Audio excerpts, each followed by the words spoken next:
Hi, എല്ലാവർക്കും talent plus ട്യൂട്ടോറിയലിൻ്റെ പുതിയൊരു ക്ലാസ്സിലേക്ക് സ്വാഗതം. നമ്മളിന്ന് പഠിക്കാൻ പോകുന്നത് ഏതാണ്? നമ്മുടെ സോഷ്യൽ സയൻസിലെ വളരെ പ്രധാനപ്പെട്ട ചാപ്റ്ററായ മധ്യകാല ഇന്ത്യ സാംസ്കാരിക പ്രസ്ഥാനങ്ങൾ എന്ന ചാപ്റ്ററാണ് നമ്മൾ ഇന്ന് പഠിക്കാൻ പോകുന്നത്. കഴിഞ്ഞ ദിവസം നമ്മൾ പഠിച്ചത് ആസിഡ്സ് ആൻഡ് ബേസസ് എന്ന ബേസിക് സയൻസിലെ ചാപ്റ്ററായിരുന്നു. എല്ലാവരും നന്നായിട്ട് പഠിച്ചിട്ടുണ്ടാകുമെന്ന് വിചാരിക്കുന്നു. പക്ഷെ ആരും മോക്ക് ടെസ്റ്റ് അറ്റൻഡ് ചെയ്തതായി കണ്ടിട്ടില്ല. നമ്മുടെ വെക്കേഷൻ്റെ തിരക്കൊക്കെ ആയിരിക്കാം. ഇന്നതൊക്കെ മാറി നിങ്ങളെല്ലാവരും സ്കൂളിലൊക്കെ പോയി നല്ല മിടുക്കികളും മിടുക്കന്മാരുമായി മാറിയിരിക്കുകയാണ്. ഇനി വീണ്ടും നമുക്ക് പഠനത്തിലേക്ക് തന്നെ പോകാം. വളരെ കുറച്ച് ദിവസങ്ങൾ മാത്രമേ ഉള്ളൂ. ഓക്കെ, ഫെബ്രുവരി 27-നാണ് USS എക്സാം നടക്കുന്നത്. സോ നമുക്ക് വേഗത്തിലെല്ലാം പഠിച്ചു തീർക്കാം. അതിനു വേണ്ടിയിട്ട് നമുക്ക് വേഗത്തിൽ പഠിക്കാം. സോഷ്യൽ സയൻസിലെ സെക്കൻഡ് യൂണിറ്റായ മധ്യകാല ഇന്ത്യ സാംസ്കാരിക പ്രസ്ഥാനങ്ങൾ നമുക്ക് ചോദ്യം ഉത്തരം എന്ന രീതിയിൽ പഠിച്ചു പോകാം. ഓക്കെ, ഇതുമായി ബന്ധപ്പെട്ട നോട്ടും എക്സാമും ഗ്രൂപ്പിൽ അവൈലബിൾ ആണ്. എല്ലാവരും ഓക്കെ അല്ലേ? നമുക്കൊന്ന് തുടങ്ങാം അല്ലേ? ഓക്കെ, ഫസ്റ്റ് ക്വസ്റ്റ്യൻ, ആൾവാർമാരുടെ രചനകൾ ഏതു പേരിലാണ് അറിയപ്പെടുന്നത്? ആൾവാർമാരുടെ രചനകൾ അറിയപ്പെടുന്നത് 4000 ദിവ്യ പ്രബന്ധം എന്ന പേരിലാണ്. ആൾവാർമാരുടെ രചന അറിയപ്പെടുന്നത് ഏത് പേരിലാണ് മക്കളെ? അത് 4000 ദിവ്യ പ്രബന്ധം എന്ന പേരിലാണ്. ഓക്കെ ആയില്ലേ? സെറ്റായല്ലോ. അപ്പോൾ നായനാർമാരുടെ രചനകൾ ഏതു പേരിലാണ് അറിയപ്പെട്ടത്? തിരുമുറൈകൾ എന്ന പേരിൽ അറിയപ്പെട്ടു. ആൾവാർമാരുടെ രചനകൾ 4000 ദിവ്യ പ്രബന്ധം എന്ന പേരിലും നായനാർമാരുടെ രചനകൾ തിരുമുറൈകൾ എന്ന പേരിലുമാണ് അറിയപ്പെട്ടത്. അടുത്തതായി നമുക്ക് നോക്കാം, ഏതെല്ലാം നൂറ്റാണ്ടുകൾക്കിടയിലാണ് ദക്ഷിണേന്ത്യൻ ഭക്തി പ്രസ്ഥാനം നിലനിന്നിരുന്നത്? CE 7 മുതൽ 12 വരെയുള്ള നൂറ്റാണ്ടുകൾക്കിടയിലാണ് ദക്ഷിണേന്ത്യൻ ഭക്തി പ്രസ്ഥാനം നിലനിന്നിരുന്നത്. ഭക്തി movement in south India was existed between 7th and 12th centuries CE. Okay, CE 7th സെഞ്ചുറിക്കും അതേപോലെ തന്നെ 12th സെഞ്ചുറിക്കും ഇടയിലാണ് നമ്മുടെ ഈ ഭക്തി മൂവ്മെന്റ് ദക്ഷിണേന്ത്യയിൽ, സൗത്ത് ഇന്ത്യയിൽ നിലനിന്നിരുന്നത്. ഓക്കെ ആയില്ലേ? നെക്സ്റ്റ് ക്വസ്റ്റ്യൻ, അനുഭവ മണ്ഡപവുമായി റിലേറ്റ് ചെയ്തിട്ടുള്ള ചോദ്യമാണ്. 12ാം നൂറ്റാണ്ടിൽ അനുഭവ മണ്ഡപം എന്ന ആത്മീയ ചർച്ചാവേദി സ്ഥാപിച്ചത് ആരാണ്? അത് ബസവണ്ണയാണ്. എത്രാം നൂറ്റാണ്ടിലാണ്? In 12th century. 12ാം നൂറ്റാണ്ടിലാണ് അനുഭവ മണ്ഡപം ആരാണ് സ്ഥാപിക്കുന്നത്? ബസവണ്ണയാണ് അനുഭവ മണ്ഡപം സ്ഥാപിക്കുന്നത്. ഇനി നമുക്ക് ഈ അനുഭവ മണ്ഡപത്തെക്കുറിച്ച് കുറച്ച് കാര്യങ്ങൾ പഠിക്കാം. 12ാം നൂറ്റാണ്ടിൽ ബസവണ്ണ സ്ഥാപിച്ച ആത്മീയ ചർച്ചാവേദിയുടെ പേരാണ് അനുഭവ മണ്ഡപം. ഇവിടെ ആരായിരുന്നു ഈ ചർച്ചകൾക്ക് നേതൃത്വം നൽകിയിരുന്നത്? അല്ലാമ പ്രഭു, അക്ക മഹാദേവി എന്നിവരായിരുന്നു അനുഭവ മണ്ഡലത്തിലെ ചർച്ചകൾക്ക് നേതൃത്വം നൽകിയിരുന്നത്. ഇവിടെ ഈ അനുഭവ മണ്ഡലത്തിലെ ഡിസ്കഷൻസിന് ഒരു വളരെ വലിയ പ്രത്യേകതയുണ്ടായിരുന്നു. അവിടെ കാസ്റ്റും അതേപോലെ തന്നെ ജെൻഡറും ഒരിക്കലും പരിഗണിച്ചിരുന്നില്ല. ഈ അനുഭവ മണ്ഡലത്തിലെ ഡിസ്കഷനിൽ ജാതി, ലിംഗവിവേചനം എന്നിവ പരിഗണിക്കാതെ എല്ലാവർക്കും പങ്കെടുക്കുവാനുള്ള അവസരം ലഭിച്ചിരുന്നു. ഓക്കെ ആയില്ലേ? അവിടെ നമ്മുടെ ഒരു ഡിസ്ക്രിമിനേഷനും ഉണ്ടായിരുന്നില്ല. അത് കാസ്റ്റിന്റെ പേരിലായാലും ജെൻഡറിന്റെ പേരിലായാലും ഒരു വിവേചനവും അവിടെ ഉണ്ടായിരുന്നില്ല. എല്ലാവർക്കും പങ്കെടുക്കാമായിരുന്നു. ചർച്ചയിൽ ഉയർന്നു വന്ന ആശയങ്ങളെ വചനങ്ങൾ എന്ന പേരിലാണ് അറിയപ്പെട്ടിരുന്നത്. ചർച്ചയിൽ ഉയർന്നു വന്ന ആശയങ്ങളെ അറിയപ്പെട്ടിരുന്ന പേരാണ് വചനങ്ങൾ. The ideas in that emerged in the discussion were conveyed to the people in the name of vajanas. Okay, clear ആയല്ലോ? ഇനി നമുക്ക് അടുത്ത ചോദ്യത്തിലേക്ക് പോകാം. അടുത്തത് ഒരു കൺഫ്യൂഷൻ ഉണ്ടാക്കുന്ന ചോദ്യമാണ് കേട്ടോ. നമ്മളിപ്പോൾ പഠിച്ചത് ബസവണ്ണ സ്ഥാപിച്ച ആത്മീയ ചർച്ചാവേദിയുടെ പേരാണ് എന്ത്? അനുഭവ മണ്ഡപം. അദ്ദേഹം സ്ഥാപിച്ച പ്രസ്ഥാനം ഏതാണ്? അവിടെ മക്കൾക്ക് തെറ്റരുത്, അതാണ് വീരശൈവ പ്രസ്ഥാനം. വീരശൈവ പ്രസ്ഥാനമാണ് ബസവണ്ണ സ്ഥാപിച്ച പ്രസ്ഥാനം. എന്നാൽ സ്പിരിച്വൽ ഫോറത്തിന്റെ, അതായത് ആത്മീയ ചർച്ചാ വേദിയുടെ പേരാണ് അനുഭവ മണ്ഡപം. ഇത് രണ്ടും തമ്മിൽ നിങ്ങളോട് മാറിപ്പോകരുത്. ഇതുവരെ പറഞ്ഞ എല്ലാ ചോദ്യങ്ങളും മക്കൾക്ക് സെറ്റായല്ലോ? ഓക്കെ ആണേ. ഇനി നമുക്ക് അടുത്ത ചോദ്യത്തിലേക്ക് പോകാം. ബസവണ്ണയെ കുറിച്ച് മക്കൾ വളരെ കുറച്ച് കാര്യങ്ങളെങ്കിലും മനസ്സിൽ ഉറപ്പിക്കണം. ആ കാര്യങ്ങളാണ് നമ്മളുടെ ടെക്സ്റ്റ് ബുക്കിലുള്ള കാര്യങ്ങളാണ്. ഇദ്ദേഹം ജീവിച്ചിരുന്നത് 12-ാം നൂറ്റാണ്ടിലാണ്. എവിടെയാണ്? കന്നഡ ദേശത്താണ്. തത്വചിന്തകനായിരുന്നു, സാമൂഹിക പരിഷ്കർത്താവായിരുന്നു, കവിയും ആയിരുന്നു. ആരൊക്കെയായിരുന്നു? തത്വചിന്തകനും സാമൂഹിക പരിഷ്കർത്താവും കവിയുമായിരുന്നു Basavanna. Philosopher, social reformer and poet. Okay, ഇദ്ദേഹം ജീവിച്ചിരുന്നത് എവിടെയാണ്? ഇൻ കന്നഡ ദേശ ഇൻ ദ 12th century. 12-ാം നൂറ്റാണ്ടിൽ കന്നഡ ദേശത്ത് ജീവിച്ചിരുന്ന തത്വചിന്തകനും സാമൂഹിക പരിഷ്കർത്താവും കവിയുമായിരുന്നു ആര്? ബസവണ്ണ. ഓക്കെ ആയില്ലേ? സെറ്റ് ആയല്ലോ? അദ്ദേഹം സ്ഥാപിച്ച 2 കാര്യങ്ങൾ നമ്മൾ പഠിച്ചു. അനുഭവ മണ്ഡപം, അതേപോലെ തന്നെ അദ്ദേഹം മുന്നോട്ട് വെച്ച പ്രസ്ഥാനം ഏതായിരുന്നു? വീരശൈവ പ്രസ്ഥാനം. ഈ പ്രസ്ഥാനത്തിലൂടെയാണ് അദ്ദേഹം തന്റെ ആശയങ്ങൾ പ്രചരിപ്പിച്ചത്. ഓക്കെ, വീരശൈവ പ്രസ്ഥാനത്തിന്റെ പ്രധാന പ്രവർത്തനങ്ങൾ ചുവടെ നൽകിയിരിക്കുന്നവയാണ് എന്ന് പറഞ്ഞ് നമ്മുടെ പാഠപുസ്തകത്തിൽ പറഞ്ഞിട്ടുണ്ട്. പേജ് നമ്പർ 29 മക്കൾ അതെടുത്തൊന്ന് വായിച്ചു നോക്കുക. കാരണം വീരശൈവ പ്രസ്ഥാനത്തിന്റെ പ്രവർത്തനങ്ങൾ അല്ലാത്തത് ഏത് എന്ന് പറഞ്ഞിട്ട് 4 ഓപ്ഷൻസ് കൊടുക്കും. അതിൽ 3 എണ്ണവും വീരശൈവ പ്രസ്ഥാനത്തിന്റെ പ്രസ്താവനകളായിരിക്കും, പ്രവർത്തനങ്ങളായിരിക്കും. 1 തെറ്റിച്ചാണ് കൊടുക്കുക. അതുകൊണ്ട് നിങ്ങൾ നിർബന്ധമായും വീരശൈവ പ്രസ്ഥാനത്തിന്റെ പ്രധാന പ്രവർത്തനങ്ങൾ എന്തൊക്കെയാണെന്ന് പഠിക്കണം. നന്നായിട്ട് പഠിക്കണം. കാരണം അത്തരം ചോദ്യങ്ങൾ നിങ്ങളെ കൺഫ്യൂഷനിലാക്കും. സോ മക്കൾ എന്തായാലും ടെക്സ്റ്റ് ബുക്ക് 29-ാമത്തെ പേജിൽ കൊടുത്തിട്ടുണ്ട്. അതെടുത്തിട്ട് വായിക്കുക. ഇനി നമുക്ക് കബീറിനെ കുറിച്ചാണ് പറയാനുള്ളത്.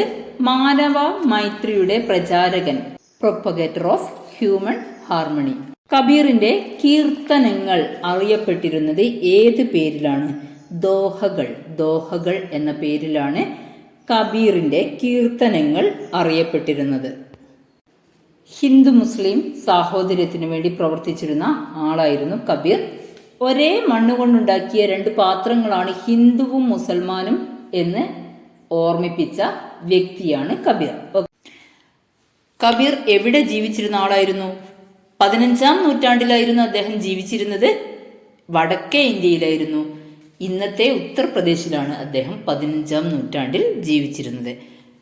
ദോഹകൾ എന്നറിയപ്പെട്ടിരുന്ന കീർത്തനങ്ങളിലൂടെയാണ് കബീർ തന്റെ ആശയങ്ങൾ പ്രചരിപ്പിച്ചത്. ദോഹകൾ എന്ന് അറിയപ്പെട്ടിരുന്ന കീർത്തനങ്ങളിലൂടെയാണ് കബീർ തന്റെ ആശയങ്ങൾ പ്രചരിപ്പിച്ചിരുന്നത്. അടുത്തതായി നമുക്ക് ഗുരു നാനാക്കിനെ കുറിച്ച് നോക്കാം. 15-ാം നൂറ്റാണ്ടിൽ പഞ്ചാബിലെ ഷേഖ്പുരയിലെ തൽവണ്ടി, ഇപ്പോഴത്തെ പാകിസ്ഥാനിലാണ് നമ്മുടെ ഗുരു നാനാക്ക് ജീവിച്ചിരുന്നത്. ഇദ്ദേഹവും കബീറിനെ പോലെ തന്നെ 15-ാം നൂറ്റാണ്ടിലുള്ള വ്യക്തിയാണ്. ഓക്കെ, ഇദ്ദേഹത്തിന്റെ ജന്മസ്ഥലം ചോദിച്ചാൽ പഞ്ചാബിലെ ഷേഖ്പുരയിലെ തൽവണ്ടി എന്ന ഗ്രാമത്തിലാണ് ഗുരു നാനാക്ക് ജനിച്ചത്. ഈ ഗ്രാമം ഇപ്പോൾ സ്ഥിതി ചെയ്യുന്നത് പാകിസ്ഥാനിലെ ആണ് എന്നുകൂടെ മക്കൾ ഓർമ്മയിൽ സൂക്ഷിക്കുക. ലഹരി വർജനത്തിന് പ്രേരിപ്പിച്ച ഭക്തി പ്രസ്ഥാന പ്രചാരകൻ ആരായിരുന്നു? അത് ഗുരു നാനാക്കായിരുന്നു. മാറിപ്പോകരുത് മക്കളെ. ലഹരി വർജനത്തിന് പ്രേരിപ്പിച്ച ഭക്തി പ്രസ്ഥാന പ്രചാരകൻ ആരായിരുന്നു? ഗുരു നാനാക്ക്. Next question. ജാതി മത വ്യത്യാസമില്ലാതെ ഒരുമിച്ചിരുന്ന് ഭക്ഷണം കഴിക്കാനായി ഗുരു നാനാക്ക് ഏർപ്പെടുത്തിയ സംവിധാനം ലങ്കാർ. ജാതി മത വ്യത്യാസമില്ലാതെ ഒരുമിച്ചിരുന്ന് ഭക്ഷണം കഴിക്കാനായി ഗുരു നാനാക്ക് ഏർപ്പെടുത്തിയ സംവിധാനമാണ് ലങ്കാർ. നെക്സ്റ്റ് നമുക്ക് ഭക്തി പ്രസ്ഥാനത്തിലെ സ്ത്രീ സാന്നിധ്യത്തെ കുറിച്ച് പഠിക്കാം. വുമൻ ആൻഡ് ദ ഭക്തി മൂവ്മെന്റ്. ഓക്കെ അല്ലേ? ആദ്യം തന്നെ നമ്മൾ പഠിക്കുന്നത് ഭക്തമീര എന്നറിയപ്പെടുന്നത് ആരെയാണ് ഭക്തമീര എന്ന് അറിയപ്പെടുന്നത്? മീരാബായിയാണ് ഭക്തമീര എന്ന് അറിയപ്പെടുന്നത്. രാജസ്ഥാനിലെ ചിത്തോറിൽ ജീവിച്ചിരുന്ന രജപുത്ര രാജകുമാരിയായിരുന്നു മീരാബായ്. അവർ ജീവിത സൗകര്യങ്ങൾ ഉപേക്ഷിച്ച് കൃഷ്ണഭക്തിയിൽ മുഴുകി. മീരാബായ് രചിച്ച കൃഷ്ണ ഭജനുകൾ ഏറെ പ്രസിദ്ധമാണ്. അടുത്തതായി നമുക്ക് പഠിക്കാനുള്ളത് കാരയ്ക്കൽ അമ്മയാർ, ആണ്ടാൾ എന്നിവരെ കുറിച്ചാണ്.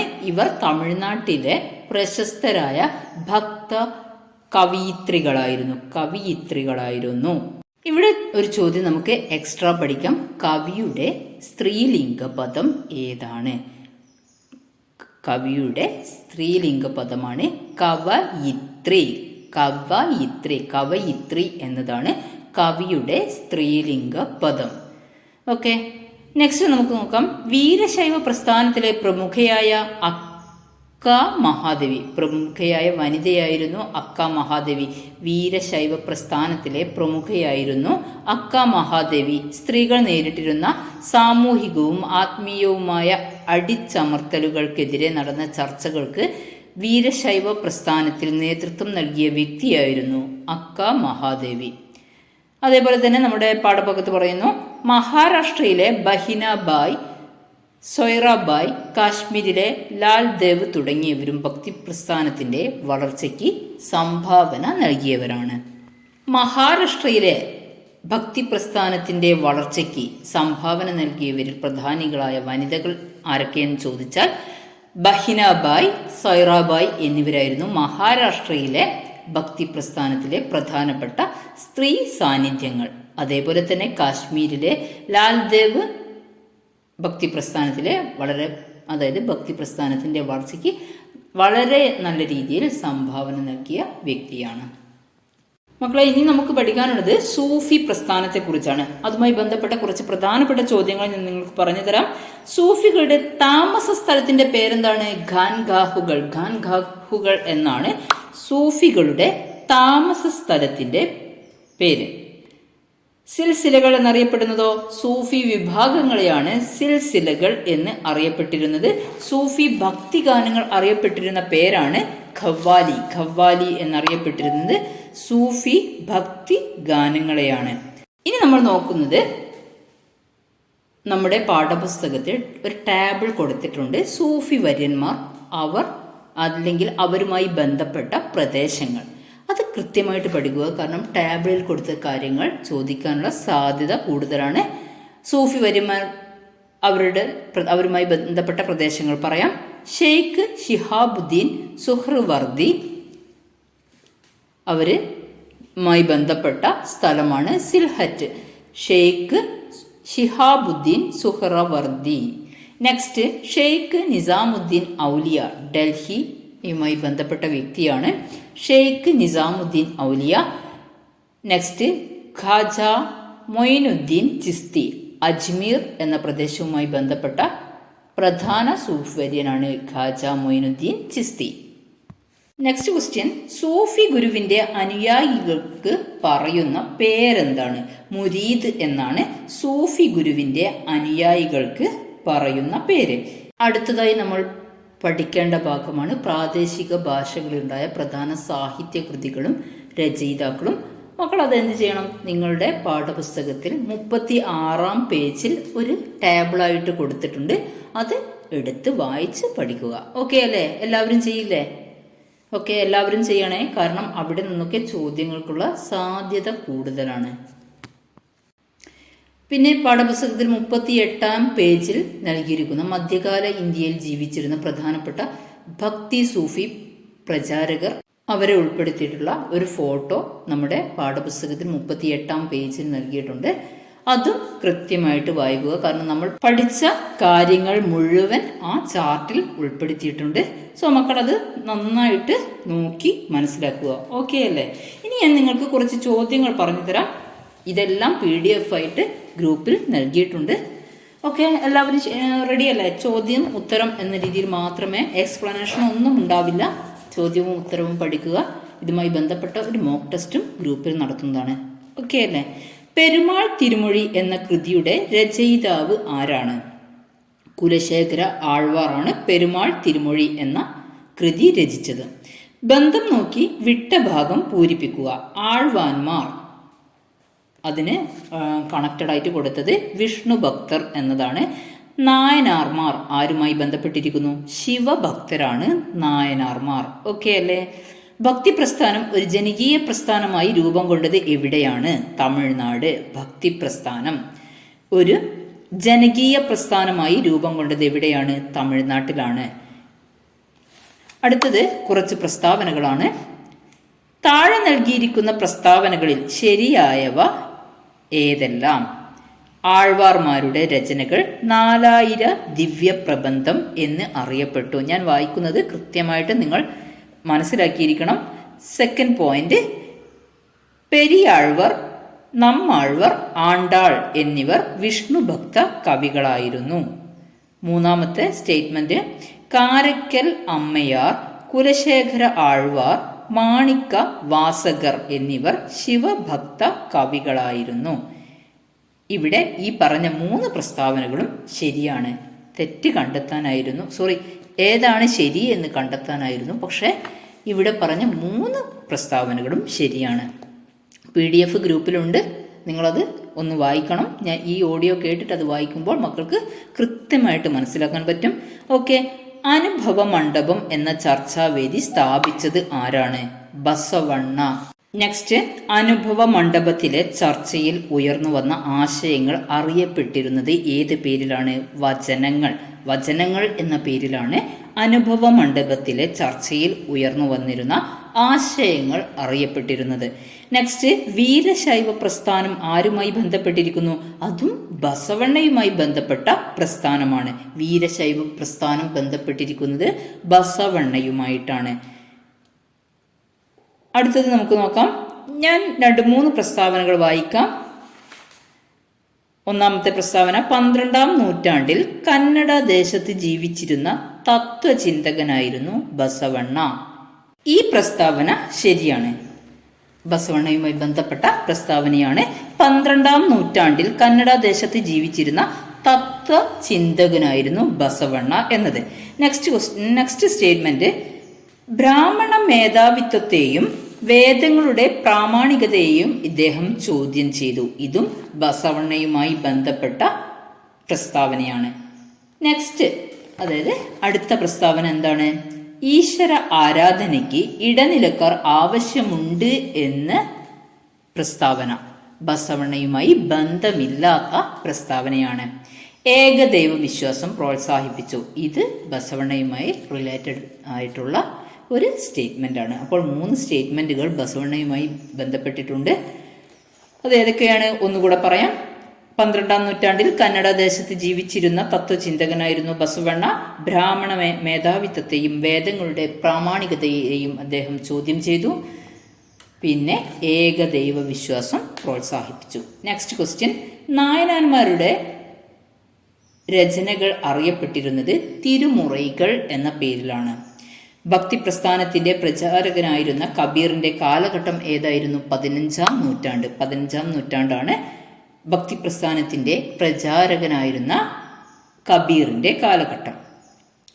ഇതൊക്കെ നമ്മൾ ഓൾറെഡി പറഞ്ഞ ചോദ്യങ്ങളാണ്. എങ്കിലും ഒന്നുകൂടെ പറയാം, മക്കൾ നന്നായിട്ട് ശ്രദ്ധിക്കുക. കബീർ തന്റെ ആശയങ്ങൾ പ്രചരിപ്പിച്ചിരുന്ന കീർത്തനങ്ങൾ അറിയപ്പെട്ടത് എന്ത് പേരിലായിരുന്നു? ദോഹകൾ എന്ന പേരിലായിരുന്നു. നെക്സ്റ്റ്, ഗുരുനാനാക്കിന്റെ പ്രാർത്ഥനാ ഗാനങ്ങൾ അറിയപ്പെട്ടിരുന്നത് ഷാബാദ് എന്ന പേരിലായിരുന്നു. ഗുരുനാനാക്കിന്റെ പ്രാർത്ഥനാ ഗാനങ്ങൾ അറിയപ്പെട്ടിരുന്നത് ഷാബാദ് എന്ന പേരിൽ ആയിരുന്നു. നെക്സ്റ്റ്, ലങ്കാർ എന്നത് എന്തുമായി ബന്ധപ്പെട്ടിരിക്കുന്നു? പൊതു അടുക്കളയുമായി ബന്ധപ്പെട്ട പേരാണ് ലങ്കാർ. ആരുടെ ആശയങ്ങളാണ് പിൽക്കാലത്ത് സിഖ് മതത്തിന്റെ രൂപീകരണത്തിന് വഴിതെളിച്ചത്? ഗുരുനാനാക്കിന്റെ ആശയങ്ങളാണ് പിൽക്കാലത്ത് സിഖ് മതത്തിന്റെ രൂപീകരണത്തിന് വഴിതെളിച്ചത്. കൃഷ്ണ ഭജനുകൾ ആരുമായി ബന്ധപ്പെട്ടിരിക്കുന്നു? മീരാഭായിയുമായി ബന്ധപ്പെട്ടിരിക്കുന്നു. നെക്സ്റ്റ് ക്വസ്റ്റ്യൻ, താഴെ പറയുന്ന വനിതകളിൽ ഭക്തി പ്രസ്ഥാനവുമായി ബന്ധപ്പെട്ടവർ ആരെല്ലാം? അക്ക മഹാദേവി, അമ്മയാർ, ആണ്ടാൾ, സൊയ്റാബായി. ഇതെല്ലാം ശരിയുത്തരങ്ങളാണ്. ഇവരെല്ലാം ഭക്തി പ്രസ്ഥാനവുമായി ബന്ധപ്പെട്ട വനിതകളാണ്. നെക്സ്റ്റ്, സൂഫിസം എന്ന പദം ഉത്ഭവിച്ചത് ഏത് വാക്കിൽ നിന്നാണ്? സുഫ് അല്ലെങ്കിൽ സഫി എന്ന വാക്കിൽ നിന്നാണ് സൂഫിസം എന്ന പദം ഉത്ഭവിച്ചത്? സൂഫിസം എന്ന പദം ഉത്ഭവിച്ചത് സുഫ് അല്ലെങ്കിൽ സഫി എന്ന പദത്തിൽ നിന്നാണ് സൂഫിസം എന്ന പദം ഉത്ഭവിച്ചത്. ഇന്ത്യയിൽ സൂഫി പ്രസ്ഥാനം പ്രചരിച്ചത് ഏത് കാലഘട്ടത്തിലാണ്? 12-ാം നൂറ്റാണ്ടിലാണ് ഇന്ത്യയിൽ സൂഫി പ്രസ്ഥാനം പ്രചരിച്ചത്. ചിസ്തി, സുഹ്റവർദി എന്നീ വിഭാഗങ്ങൾ ഏത് പ്രസ്ഥാനവുമായി ബന്ധപ്പെട്ടിരിക്കുന്നു? സൂഫി പ്രസ്ഥാനവുമായി ബന്ധപ്പെട്ടിരിക്കുന്നു. ദക്ഷിണേന്ത്യയിൽ ഭക്തി പ്രസ്ഥാനം നിലനിന്നിരുന്നത് ഏത് നൂറ്റാണ്ടിലാണ്? 7-ാം നൂറ്റാണ്ടിനും 12-ാം നൂറ്റാണ്ടിനും ഇടയിലാണ് ദക്ഷിണേന്ത്യയിൽ ഭക്തി പ്രസ്ഥാനം നിലനിന്നിരുന്നത്. ഒരേ മണ്ണുകൊണ്ടുണ്ടാക്കിയ 2 പാത്രങ്ങളാണ് ഹിന്ദുവും മുസൽമാനും എന്ന് അഭിപ്രായപ്പെട്ട ഭക്ത കവിയാണ് കബീർ. സിഖ് മതത്തിന്റെ വിശുദ്ധ ഗ്രന്ഥം ഏതാണ്? ആദിഗ്രന്ഥയാണ് സിഖ് മതത്തിന്റെ വിശുദ്ധ ഗ്രന്ഥം. രാജസ്ഥാനിലെ ചിത്തോറിൽ ജീവിച്ചിരുന്ന രജപുത്ര രാജകുമാരി ആരായിരുന്നു? മീരാഭായ്. തമിഴ്നാട്ടിൽ നിന്നുള്ള പ്രശസ്ത കവയിത്രിമാർ ആരെല്ലാമായിരുന്നു? കവയിത്രി എന്ന പദം നിങ്ങൾ കൃത്യമായിട്ട് പഠിച്ചിരിക്കുക. കവി എന്ന പദത്തിന്റെ സ്ത്രീലിംഗ രൂപമാണ് കവയിത്രി. കാരയ്ക്കൽ അമ്മയാർ, ആണ്ടാൾ ഇവരായിരുന്നു തമിഴ്നാട്ടിൽ നിന്നുള്ള പ്രശസ്ത ഭക്ത കവയിത്രിമാർ. നെക്സ്റ്റ്, മഹാരാഷ്ട്രയിൽ നിന്നും ഭക്തിപ്രസ്ഥാനത്തിന്റെ വളർച്ചയ്ക്ക് സംഭാവന നൽകിയവർ ആരെല്ലാമായിരുന്നു? ലക്ഷ്മിഭായ്, സൊയ്റാബായ് ഇവർ 2 പേരുമായിരുന്നു മഹാരാഷ്ട്രയിൽ നിന്നും ഭക്തിപ്രസ്ഥാനത്തിന്റെ വളർച്ചയ്ക്ക് സംഭാവന നൽകിയത്. കശ്മീരിൽ നിന്ന് ഭക്തിപ്രസ്ഥാനത്തിന് സംഭാവന നൽകിയത് ലാൽദേവ്. സൂഫിസം എന്ന ഇസ്ലാമിക് ഭക്തിപ്രസ്ഥാനം രൂപം കൊണ്ടത് എവിടെയാണ്? മധ്യേഷ്യയിലാണ് സൂഫിസം എന്ന ഭക്തിപ്രസ്ഥാനം രൂപം കൊണ്ടത്. 12 സൂഫി വിഭാഗങ്ങൾ അറിയപ്പെട്ടിരുന്നത് സിൽസില. 12 സൂഫി വിഭാഗങ്ങൾ അറിയപ്പെട്ടിരുന്ന പേരാണ് സിൽസില. 12 സൂഫി വിഭാഗങ്ങളിൽ ഇന്ത്യയിൽ എത്തിച്ചേർന്ന സിൽസിലകൾ ഏതെല്ലാമായിരുന്നു? സമ, സുഹ്റവർദി എന്നീ സിൽസിലകളായിരുന്നു ഇന്ത്യയിൽ എത്തിച്ചേർന്നത്. സൂഫികളുടെ താമസ സ്ഥലങ്ങൾ അറിയപ്പെട്ടിരുന്ന പേരാണ് ഖൻഗാഹുകൾ. സൂഫി കേന്ദ്രങ്ങളിൽ സമ എന്ന പ്രത്യേക ഗാനാലാപന ശൈലിയിൽ ആലപിച്ചിരുന്ന ഭക്തിഗാനങ്ങൾ അറിയപ്പെട്ടിരുന്ന പേരാണ് ഖവ്വാലികൾ. നെക്സ്റ്റ് ക്വസ്റ്റ്യൻ, ദൈവത്തോട് അടുക്കാനുള്ള ഒരു മാർഗം ഭക്തി ഗാനാലാപനമാണെന്ന് അഭിപ്രായപ്പെട്ട സൂഫി വര്യനാണ് ആര്? ഖാജ മൊയ്നുദ്ദീൻ ചിശ്തി. അദ്ദേഹം അജ്മീറിലെ, രാജസ്ഥാനിലാണ് അജ്മീർ സ്ഥിതി ചെയ്യുന്നത്, അവിടുത്തെ പ്രശസ്തനായ സൂഫി വര്യനായിരുന്നു ഖാജ മൊയ്നുദ്ദീൻ ചിശ്തി. ഭരണാധികാരികളും പൊതുജനങ്ങളും ഒരുപോലെ ബഹുമാനിച്ചിരുന്ന ഡൽഹി കേന്ദ്രമായി പ്രവർത്തിച്ചിരുന്ന സൂഫി വര്യനായിരുന്നു ഷെയ്ഖ് നിസാമുദ്ദീൻ ഔലിയ. ആ ചോദ്യം ഒന്നുകൂടെ പറയാം. ഭരണാധികാരികളും പൊതുജനങ്ങളും ഒരുപോലെ ബഹുമാനിച്ചിരുന്ന ഡൽഹി കേന്ദ്രമായി പ്രവർത്തിച്ചിരുന്ന സൂഫി വര്യൻ ആരായിരുന്നു? ഷെയ്ഖ് നിസാമുദ്ദീൻ ഔലിയ. ലാസ്റ്റ് ക്വസ്റ്റ്യൻ, വീരശൈവ പ്രസ്ഥാനം രൂപം കൊണ്ട സംസ്ഥാനം ഏത്? കർണാടക. വീരശൈവ പ്രസ്ഥാനം രൂപം കൊണ്ട സംസ്ഥാനം ഏത് എന്ന ചോദ്യത്തിന് ഉത്തരമാണ് കർണാടക. നമ്മൾ ടോട്ടൽ ഈ ഓഡിയോ ക്ലിപ്പിൽ ടോട്ടൽ 38 + 25 63 ചോദ്യങ്ങൾ പഠിച്ചു കഴിഞ്ഞു. ഈ 63 ചോദ്യങ്ങളും അതേപോലെ തന്നെ പാഠപുസ്തകത്തിൽ ഉൾപ്പെടുത്തിയിട്ടുള്ള എല്ലാ ഭാഗങ്ങളും നമ്മൾ ഈ ചാപ്റ്ററിലെ എല്ലാ ഭാഗങ്ങളും നമ്മൾ കവർ ചെയ്തു. കാരണം ഈ ചാപ്റ്റർ പഠിക്കാൻ നിങ്ങൾ ഇനി വേറെ എവിടെയും പോകണ്ട, ഈ ഓഡിയോ ക്ലാസ് കേൾക്കുക, നോട്ട് നന്നായിട്ട് പഠിക്കുക, മോക്ക് ടെസ്റ്റ് അറ്റൻഡ് ചെയ്യുക. നിങ്ങൾക്ക് USSL ഈ പാഠഭാഗത്തു നിന്ന് ചോദിക്കുന്ന എല്ലാ ചോദ്യോത്തരങ്ങൾക്കും റിപ്ലൈ ചെയ്യാൻ പറ്റും. ഓക്കെ, എല്ലാവരും റെഡി അല്ലേ? പഠിക്കണം. ഞാൻ പറഞ്ഞിട്ട് കാര്യമില്ല, പഠിക്കുക എന്നത് നിങ്ങളുടെ കർത്തവ്യമാണ്. പറയാനേ എനിക്ക് പറ്റുള്ളൂ. നിങ്ങൾ പഠിക്കുക, നന്നായിട്ട് മാർക്ക് സ്കോർ ചെയ്യുക. ഓരോ പാഠങ്ങളായി നമുക്ക് പെട്ടെന്ന് തന്നെ പഠിച്ചു തീർക്കാം. ഓക്കെ, ഫെബ്രുവരിയിൽ റിവിഷൻ നടത്തേണ്ടതാണ്. സോ നന്നായിട്ട് പഠിക്കുക. ഒരു റിക്വസ്റ്റ് ഉണ്ട്, ആരെങ്കിലും ഈ ഓഡിയോ കേൾക്കുന്നുണ്ടെങ്കിൽ ഈ ചാനൽ സബ്സ്ക്രൈബ് ചെയ്യാത്തവരാണെങ്കിൽ ഒന്ന് സബ്സ്ക്രൈബ് ചെയ്യുക. നിങ്ങളുടെ അഭിപ്രായങ്ങളും നിർദ്ദേശങ്ങളും കമൻ്റായി രേഖപ്പെടുത്തുകയും വേണം. കാരണം അതിനനുസരിച്ച് ക്ലാസ്സിൽ വരുത്തേണ്ട ചേഞ്ചസ് ഞാൻ ചെയ്യുന്നതാണ്. ഒന്ന് ലൈക്ക് ബട്ടൺ കൂടെ ക്ലിക്ക് ചെയ്യുക. അടുത്ത പാഠഭാഗവുമായി ഉടനെ തന്നെ കാണാം. അതുവരേക്കും good bye, see you soon.